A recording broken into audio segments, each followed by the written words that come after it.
Do you really need talent for art? A question every artist might have come across in their own art journey. Hearing it from other people, watching prodigies learn fast as hell, or comparing yourself to people who are way above your league might have made you believe that you need talent to progress your art. Or do you? Nah, you don't really, and let me tell you why. Talent is just a short head starter for a lot of people. Sure, you will progress a lot faster than the majority quite early on, but you are at the end of the day still a human and have finite time, which isn't enough to master art. And let me tell you that you might look at all the professionals and so-called masters and art, however, all of that is just an illusion. It's their opinions and their perspective. Even the professionals would call their work at best or would be never satisfied. Why do you think that's the case? Why is it so common with other artists to call their work subpar? Well, because perspective is a thing.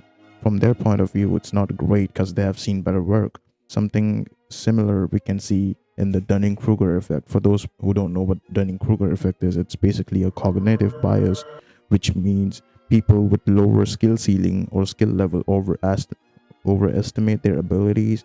The opposite of which is also true. People who could perform a lot better have tendency to underestimate their own skills.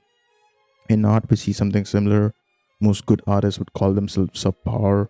That's not because they are fishing for compliments, as some people might think, but rather they generally have seen better artists who are a lot better than them and have more knowledge, so their standards for good is set a lot higher. Even Leonardo da Vinci, who's one of the most exceptional artists, wasn't satisfied with most of his works. He was a madman striving for perfection. Technically speaking, could call most of his artwork unfinished. And no, this is not trying to be I'm not trying to be disrespectful here. I'm not trying to insult him. Not only was he a slow painter who would take a good chunk of time to finish his paintings, he literally said, "Art is never finished, only abandoned," or maybe not. But you get the point. What I'm trying to say is you don't really need to be more talented to be able to draw or paint well. It's a skill you can always develop over time, and I feel like a lot of people gloss over that.